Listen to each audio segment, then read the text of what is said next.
Hey everyone, before we dive into this story, please consider subscribing to my channel for more heartfelt narratives like this one. It was a Thursday afternoon when my phone buzzed with an unfamiliar number, though something about it felt oddly familiar. I hesitated, nearly letting it go to voicemail, but then I picked up. "Soraya, it's your mom," she said, her voice cutting through. Those three words made my stomach knot. She sounded lighter, almost cheerful, unlike the mother I remembered. "Your anniversary's coming up, isn't it? Harlan and I were thinking we could take the kids for the night. You and Kale could use a break." I didn't answer right away. In the 6 years since Eloin came into our lives, my parents had never once offered to watch the kids, not when the twins arrived prematurely and I could barely stand, not when Kale's dad had surgery and we had to rush out of town, not even for a simple evening out. "You want to babysit?" I asked, my voice cautious. "Of course," she replied, her tone too easy, too polished. It threw me off. That night, when I told Kale, he paused mid-carrot peel, his eyes narrowing. "Your parents? The ones who skipped Elo's preschool graduation because it was too far?" I nodded. She called it stepping up, said we deserve a night off. He didn't respond immediately, just kept chopping. "Do you trust her?" he finally asked. "I don't know," I admitted. "But part of me wants to." The part that still longed for a mother. The part that hoped maybe she'd finally seen what she'd missed. Kale wiped his hands and leaned on the counter. "Fine, but we need a plan." That night, I lay awake, the twins' soft breaths humming through the monitor. My mom hadn't asked about their favorite foods or bedtime routines, just offered help like the last 6 years hadn't existed. Still, I agreed. When Eloin was born, I texted my mom from the hospital bed. 2 days later, she sent a thumbs up emoji and a quick glad it went okay. No visit, no call, just that. I told myself she was overwhelmed, that maybe watching me become a mother was hard for her, unfinished as her own motherhood felt. I made excuses to shield myself from the truth. When the twins, Bram and Jory, took their first shaky steps across the living room, Kale's parents were there, cheering and filming with shaky hands. Odette and Harlan? Invited but silent. It became a pattern. Birthdays, school plays, planned visits that never happened. Invitations met with absence, followed by long stretches of nothing. I used to send photo updates, snapshots of milestones, messy smiles, scribbled drawings. Then I stopped. I can't say exactly when, but it was after Eloin asked, "Do Grandma and Grandpa not like us?" That night, I sat on the porch while Kale rocked Jory back to sleep. He joined me, monitor in hand, and asked softly, "Why do you keep reaching out?" "Because I want to believe they care," I said. "They're my parents." He placed his hand over mine. "Hope is fine, but it can become a kind of hurt if you're not careful." I didn't answer, just stared at the dark yard, where the porch light cast small pools of warmth on the grass. I hated that he might be right. I hated even more that part of me still hoped this babysitting offer was genuine, that maybe they finally wanted to show up. So when Odette texted the next day, confirming Saturday at 6, I replied, "Thanks," with a smiley face I didn't mean. They arrived right on time. I checked my phone twice, half convinced it was wrong. Odette wore a bright coral blouse, new to me, clutching a plastic container that smelled faintly sweet. Harlan followed, a worn duffel bag slung over his shoulder. "Homemade lemon bars," Odette declared, stepping into the foyer. I recognized the grocery store packaging despite her wax paper disguise, but I nodded and took them. Kale helped Bram with his sneakers while Eloin proudly showed her grandfather the living room, pointing out her latest drawing. Harlan smiled politely, but his eyes kept darting to the hallway. He set the duffel by the coat rack, then shifted slightly, almost instinctively, to stand in front of it. I noticed. I told myself not to overthink it. Maybe it just held his pajamas. Maybe he was self-conscious about the bag's condition. Still, I kept catching his glances at it while Odette complimented the houseplants and asked Eloin which twin was livelier. We'd already posted bedtime instructions on the fridge. Kale reviewed the emergency contacts twice. Odette nodded, saying they remembered what it was like to raise kids.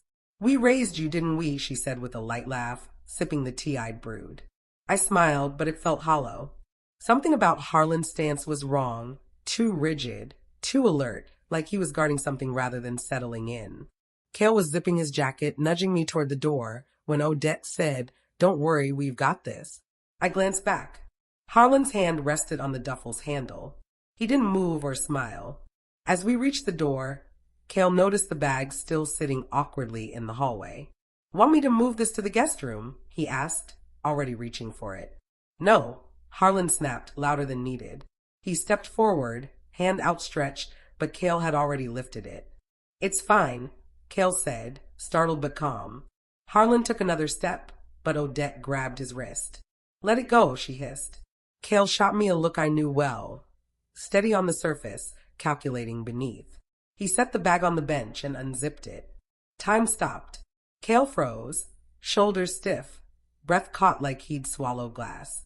Then he turned to me, voice low, too controlled. "Get the kids. Call 911. I didn't move. Soraya now. I stepped forward and looked inside. Coils of rope, 2 rolls of duct tape, a half-empty bottle of children's Benadryl, 3 prescription bottles with ripped-off labels, and at the bottom, a handgun wrapped in a towel. Next to it, 3 small suitcases, 1 pink with stars, 1 blue with dinosaurs, 1 green with rockets, each labeled in block letters. Eloin, Bram, Jory. My mouth went dry. "What is this?" I whispered, my voice foreign. Odette's face cracked. "You're overreacting." Harlan raised his hand slightly. "Let us explain." Cale stepped between them and the stairs, his body taut. "Stay where you are." I grabbed my phone, hand shaking. I could hear the twins giggling upstairs, Eloin humming in the playroom. Odette stepped toward me. "Soraya, don't be ridiculous." I backed away. "My name is Soraya Renvale. My parents are in my home with weapons and sedatives. Send police now." The dispatcher asked something, but I barely heard. I stared at the duffel.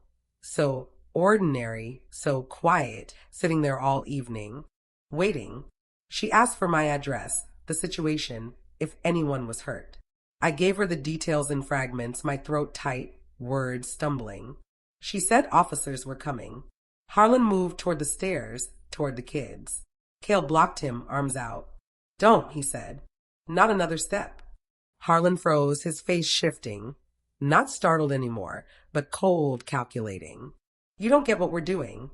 "You brought rope," Cale said. "And drugs," I added, voice shaking but loud with disbelief. "And a gun. Into my house." Odette's mouth twitched. "For protection," she said, like it was obvious. "From who?" I asked. "From anyone who'd stop us from doing what's right." "What's right?" I echoed, stepping between them and the stairs. "What were you planning?" Odette's eyes shimmered. "They deserve to know us. Real time, not through your lens." "So you were going to take them?" I asked, quieter. "Without telling us?" "We left a note," Harlan said. "Side pocket." Cale pulled out a folded paper, his face twisting as he read. He handed it to me. "We're taking what's ours. You've had them long enough. Don't follow." Odette was crying now, but it felt more like anger than sorrow. "You turned them against us. You let his parents be their only family." I stared at her. "You had 6 years. Endless invitations." Harlan snapped, "Always on your terms. We were never really welcome." Sirens wailed faintly in the distance. Cale and I stood firm, guarding the path to the kids. "I don't care if you thought it was justified," I said. "You brought drugs, rope, and child-sized luggage. You were ready to vanish with them." "We wouldn't hurt them," Odette whispered. "You already have," I said. Red and blue lights flashed through the windows. Tires screeched in the driveway. Officers stormed in, guns drawn. Harlan stepped forward, hands up, palms open. "This is a misunderstanding," he said. "We're their grandparents. We're allowed to be here." An officer pointed to the bag. "Yours." "I packed it," Harlan said. "We're just staying over." Odette sobbed, clutching the entry table. "This is absurd," she gasped. "We just wanted time with our grandkids. That's not a crime." Cale stood by the stairs, arms out like a barrier. An officer unzipped the bag, pulling out the rope, tape, bottles, gun. "Can someone explain this?" I handed him the note. The words were stark, typed in all caps. "We're taking what's ours. You've had them long enough. Don't follow." The officer's jaw clenched. He passed it to his partner. Another gently moved Odette aside as she wailed about betrayal. She's always been like this, Odette spat, pointing at me. Ungrateful. Closed off. We tried to love her and she shut us out. Now she's poisoning our grandkids. I said nothing. There was nothing to say. Harlan's voice cut through her sobs. You've given her too much power, he told the officers. We're their blood. That means something. That's not how it works, an officer replied, pulling out zip ties. We didn't mean to hurt anyone, Harlan insisted, his voice rising. We just wanted time away from this warped family she's made. Cale exhaled sharply. You were going to drug them? Odette shrieked. They wouldn't have remembered. We'd have made it gentle easy. We were saving them. I wanted to ask from what? From bedtime stories and backyard sprinklers? From love that didn't demand obedience? Instead, I stepped back and let the officers work. As they were let out, Harlan's eyes met mine. For a moment, I saw something, not remorse, not regret, just indignation, as if we'd wronged him. After they left, one officer stayed, asking questions, taking photos, collecting evidence. Upstairs, Eloyne peeked out, eyes wide with fear. I scooped her up. It's okay, I whispered. We're safe. But holding her, I felt a sharp ache in my chest. They hadn't come to visit. They'd come to take, to replace, to rescue in their warped way. A plan we weren't meant to survive. The next day, Detective Alvarez sat at our kitchen table, laptop open, documents piling up. His face stayed calm, but his tapping pen betrayed his disgust. They planned this for months, he said, showing me a rental agreement for a remote New Mexico ranch house. 6 months paid under Odette's maiden name, not the condo they'd mentioned. We found a storage unit in their name, he added. Survival supplies, school books, and another set of suitcases, adult-sized, no return tickets. I stared at the screen, unable to blink. He clicked again. They searched how to make kids forget trauma and homeschooling laws in non-extradition countries. My hands pressed flat on the table to stop the shaking. We also found 3 fake passports, he said, sliding a folder toward me. The kids' photos, but new names, new birthdays. Eloyne was Catherine. Bram was Michael. Jory was David. They'd rewritten them, erased their beginnings. They didn't just plan to take our kids. They planned to redefine them. They never meant to bring them back, Cale said softly. Alvarez nodded. Everything points to that. I thought of the suitcases, Eloyne's drawings on the fridge, the boys' toothbrushes lined up, all of it nearly gone, replaced by silence and a note claiming them as theirs. Odette didn't just want to steal time. She wanted to steal their identities, to raise them right without us. Alvarez gathered his things, promising updates. That night, I sat outside the kids' room long after they slept, frozen. I kept imagining what might have happened if Cale hadn't opened that bag. They weren't borrowing our children, they were erasing us. And they'd almost succeeded. The trial began 3 months later. The kids were sleeping through the night again, and we'd changed every lock. Still, I jumped at unexpected calls. In court, Odette looked diminished, hair tightly pulled back, wrists slack in her lap. She cried often, her lawyer framing her as a desperate grandmother who aired out of love. I just wanted to be a real grandmother, she said on the stand, wiping her eyes. They never let us in. We were always outsiders. Her voice shook, but I heard no remorse, only grievance. Harlan stood tall, unshaken. They carry my name, he said. They're mine. She built this wall around us. That's not natural. A man has a right to his blood. The prosecutor was unmoved, presenting the fake passports, the typed note, the planned sedation. She showed the jury what I knew. This wasn't a mistake. It was deliberate. On the stand, I stuck to facts, not tears. I spoke for my kids, not my pain. I described the bag, Harlan's protective stance, Cale's look when he unzipped it, Odette's entitled reach. They didn't ask, I said simply. They took. The jury didn't deliberate long. Guilty on all counts, attempted kidnapping, possession of controlled substances, firearm possession with criminal intent. Sentencing would follow. The courtroom cleared slowly, whispers swirling. Cale took my hand in the hall, but I couldn't meet his eyes. I stared down the corridor, past flickering lights and chipped paint. I'd spent years trying to earn their pride. to be someone they could love. But they didn't want me, they wanted control. Even now, they couldn't see what they'd shattered. I realized they'd never seen me as a daughter, only a means to their legacy, and my kids were just trophies to claim. 2 years later, the weight of that night lingers, though it's changed. Eloyne checks the locks every night, calling it her superpower. We let her. We don't mention why she started. The twins, now 5, barely recall it. Sometimes I envy their ability to forget. We stayed in our home despite considering a move. We changed locks, added cameras, repainted every hall. There's strength in reclaiming the space they tried to violate. Letters still come from prison, always in Odette's handwriting, postcards, sometimes pages. I used to read the first lines. Now I don't open them. Cale burns them in the backyard silently. Last month, I visited my cousin Muriel, who left for Colorado at 19 to escape Harlan's control. I asked about him, about her childhood. He saw people as tools to bend, she said. Family was like property to own. I wasn't useful, so I left. Her clarity, free of bitterness, struck me. I envied her calm survival. That evening, I returned to Cale in the garden with Jory and Bram, pulling carrots from the dirt. Eloyne sat nearby, reading, legs tucked like her dad's. From the porch, I watched, letting the quiet settle. I don't miss my parents anymore.